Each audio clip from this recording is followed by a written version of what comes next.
A 10.3-inch with a Wacom screen, onboard audio, and physical page turn buttons?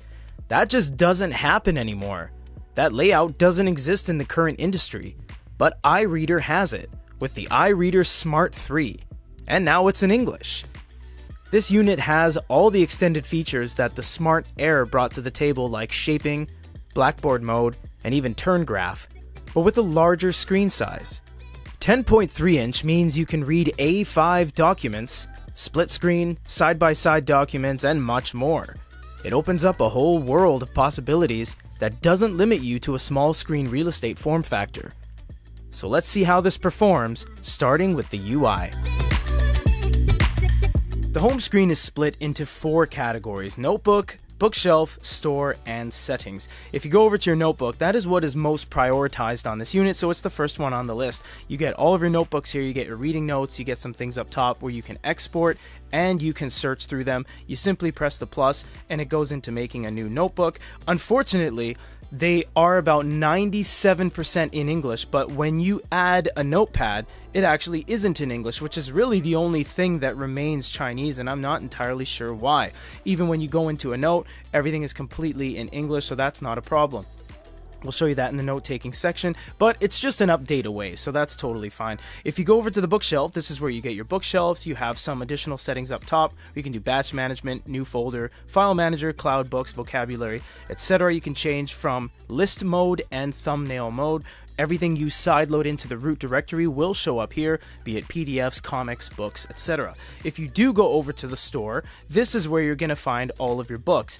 Again, it's going to be only in Chinese because this is a Chinese device and they use the iReader bookstore. In fact, a lot of manufacturers, even Lenovo, Hisense, etc., they all use the iReader bookstore. It's a pretty widespread, gigantic bookstore in the world of ebook readers. You will find some English content on here, but it's not going to be the Amazon store. You're not going to find your James Pattersons and all that kind of stuff. It just doesn't exist here. If you go over to the settings, this is where you're going to find all of your settings. You have everything from Bluetooth, Wi-Fi, reading, display, general. You'll have all of the refresh frequency things here, the image enhancements. You really can just do whatever you want in the back end here. You can see the image enhancement smooths everything out. You see the gradients of gray in the back. You can press that and away everything goes. Just makes everything look really good. It's a software enhancement. All of your applications are going to be in the back end here. It's very easy to understand. Everything is concisely and clearly laid out. All of your tools are going to be here. Your translate, your music, your record. It's a very easy experience. It's a very user-friendly device. It's not too technical. I would like to touch on note-taking first, because this is the primary focus of this unit, despite the fact that it has physical page turn buttons. And you know, physical page turn buttons on 10.3s have gone away. The Remarkable One had it, the Mimas had it, the Hanvon N10 has it, but it doesn't have a touchscreen or Wacom. This is the only one in the modern era that has physical buttons for left and right page turn. It's quite impressive, actually. So if you go to the pens, what do we have? We have pen, pencil, ball pen, brush, and marker. You get 6 different colors, 3 different thicknesses, and you do get pressure sensitivity. If you go over to eraser, this is where you're going to have your different kinds of erasing. If you have the iReader X Pen 3rd Gen, you'll have an eraser on the back. If you have the SE, it does not have the eraser at the back. Shaping is very nice as well. If you select a pen, like something modest, like, I don't know, a ball pen, for example, go over to shaping, and this was actually introduced on the Note Smart Air. If you go like that, it'll actually smooth it over and give you concise lines. No other device will do that. If I want to draw a circle, it'll make it a perfect circle. No other devices have shaping. I'm not talking about shapes, which they also have on this. They have shapes, so you can choose triangle, diamond, circle, arrows, etc. If you want to do drafting and things like that, you can make your arrow, you can extend it, you can copy it, stamp it, but they also have shaping, which is really cool. Choose is your selector tool, so if you go over to choose like so, it'll say a little pop-up, it says circle the function, etc. You can just circle it like that, grab the entire box of elements, and you can move it around. You can move it around wherever you like, you can stamp it, you can delete it, etc. If you go to images, you can add in images, you can add screen recordings as well, you can do undo, full screen, and more. Going into more, this is where you get a lot of stuff. You get 129 templates, that's crazy. You get 6 layers, you can transfer to text, you can also go down to manage, in which case you can actually change what you want to see on the top palette. If something you access more frequently is redo, layer, and templates, for example, you can actually throw them up there like this, get rid of record, add layer, and now your layer is going to be in your uppermost palette so that you can access it more frequently. We'll choose a brush and a thick pen with a black color. You get a very nice bleed. You get that initial paint bleed when you put it on the page. The latency is okay. It's about moderate. It's not very fast compared to the Smart Air and other devices by iReader, but overall it is adequate. Honestly, I would have liked to see a little bit quicker latency, or lower latency, I guess you should say. The lower the latency, the quicker it is kind of a misconception, but that's the kind of direction it works in. Overall, it is decent. It has an overall very nice screen feel to it. It's not quite like paper. It is very Onyx-like, so it's very pen on glass feel, but those physical page turn buttons are just an absolute joy. It's so easy. You don't even have to click add page. You just simply click the right page and it'll just keep adding more and more pages as you go. You can go back, you can go forward. Overall, it's a decent experience, little bit glidey, and yes, these are the exact same tips that everyone in the industry uses. Not the best screen overall feel, but it'll get you there.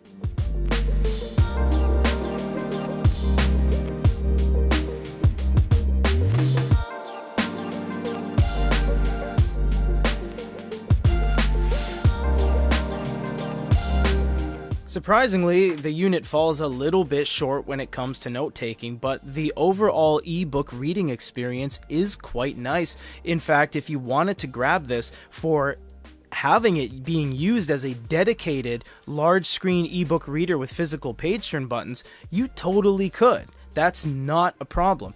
And as you can see here, you do get a palette and you're able to actually do all of the things that you can do on the note-taking section on the ebook. You do have underline as well. So for example, if I choose underline and I choose a start and end point like that, it's actually going to go and make all those lines just like that. You can do a small amount of words. No, that's not a strikeout. You're actually choosing the anchor points between the start and finish like so, and it'll highlight everything for you.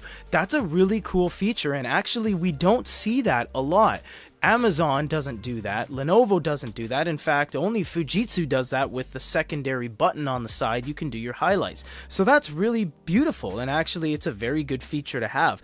Ebook reading wise, this is a great device. It wasn't marketed as a large screen ebook reader, but it totally can do it. It's very capable. You have all of your pen stuff up top, you have TTS, and at the bottom you have all this extra settings. You have AA button for settings on what you want the background to look like. You can do the font size, you can do the layout, you have landscape, you have dark mode, you have contrast. This is all very high quality stuff when it comes to ebook reading, and it's a actually good entry into large screen e-reading if you needed to get there. Currently, there aren't really technically any large screen e-readers right now. Really, the FaceNote N1 and the Pocketbook InkPad X are technically the only large screen e-readers that don't do any other features outside, but things with a Wacom layer are typically prioritizing the note-taking section, whereas this in a way goes the opposite way because it isn't that fast when it comes to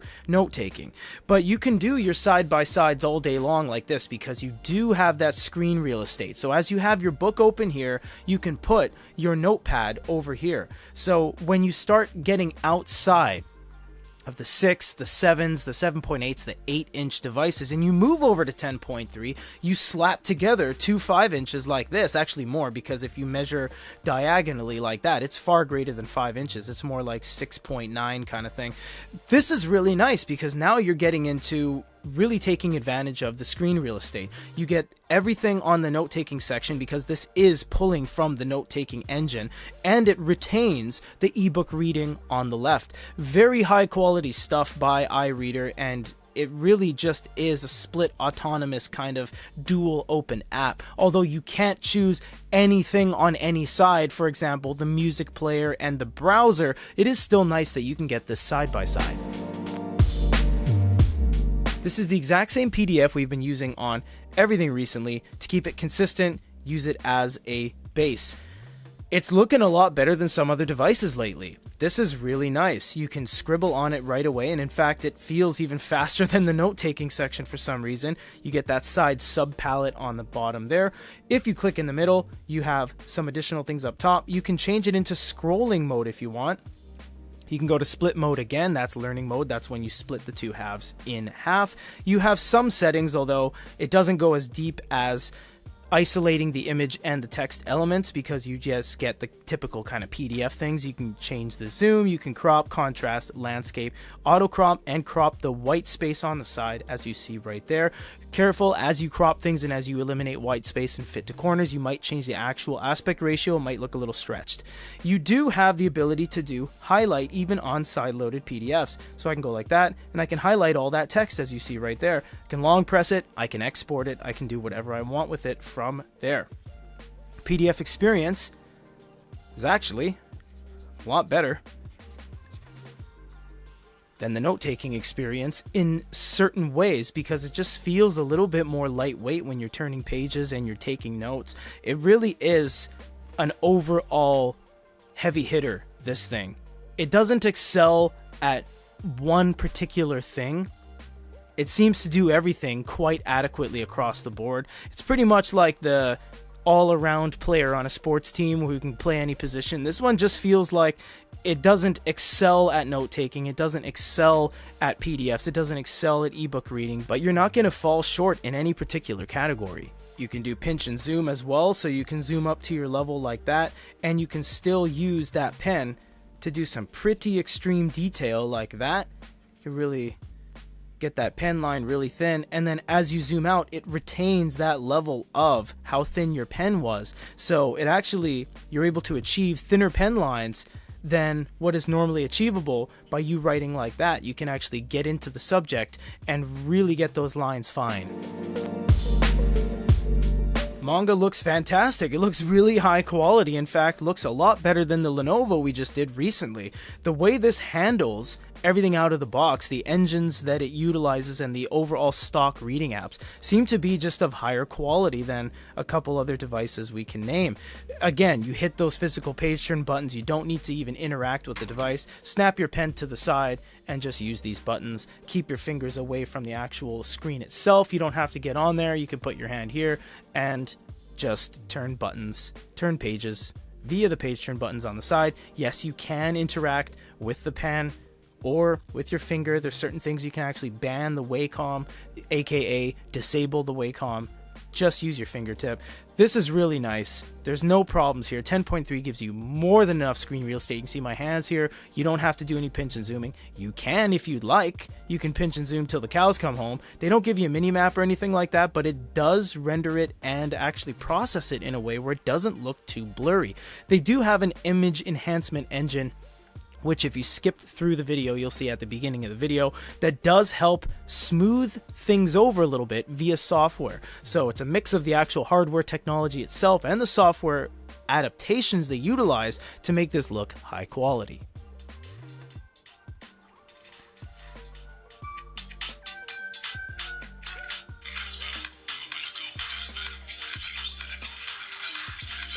You know, I must say, for them to add in a dedicated music player application is pretty nice. You can loop all, you can put on repeat, you can change the volume, you can list everything, play, back, forward, scan through, and you have stereo speakers on the side.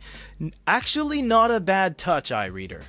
Unfortunately, currently there is no way to show any videos, but it does actually have the infrastructure in place to do so. You get normal mode, which is the highest quality mode, and then you get fast mode, which does speed things up a little bit. It does actually destroy a lot of the overall appearance of it, because that's kind of the point. It's supposed to degrade the image to make things faster. And of course, if you go to the top, you can go down to refresh mode and go into extreme mode. Extreme mode is going to be the quickest. It's going to have the lowest latency and all that kind of fun stuff, but it is going to have a lot of that ghosting in the background. It is going to have a lot of this kind of leftover stuff, as you can see there, but overall it is going to be much quicker, and when they do incorporate web browsers in the future, you're going to be able to watch videos no problem. Glow lights have peaked, basically. There really is no more issues with glow lights. Back in the day, they used to have front light, back light, side light, all that fun stuff. Now they just illuminate a gel layer via LEDs on the side, so really you don't have to worry about any sort of consistencies. It's going to be consistent. It's built into the actual device itself. Yes, you do get warm light, which is very nice actually, and you can find that nice kind of middle ground stone if you'd like. I personally like a little bit of warmth in mine just around there, so it just looks like this beautiful off-white, easy on the eyes, doesn't affect the actual viewing experience, doesn't affect the contrast and all that stuff. Really nice glow light, and they actually give you 5 different settings: custom, which is the slider bars, and then you get quilt, which is kind of like a soft light, night, daytime, and lights off. iReader has entered the market with an English firmware at the perfect time. Up until December, they have been a full-line manufacturer, simply lurking in the background waiting for their time to strike. Well, it seems that time is now, with 2 6-inches, a color, black and white, 3 note-taking tablets, and 2 Oasis clones at the 8-inch screen size. These guys are ready to rock and roll for 2023, and no better starting point than the Smart 3 eNote. If you guys want to keep up to date on everything e-reader related, stick with us and stay tuned for more videos coming from GoodEReader.com.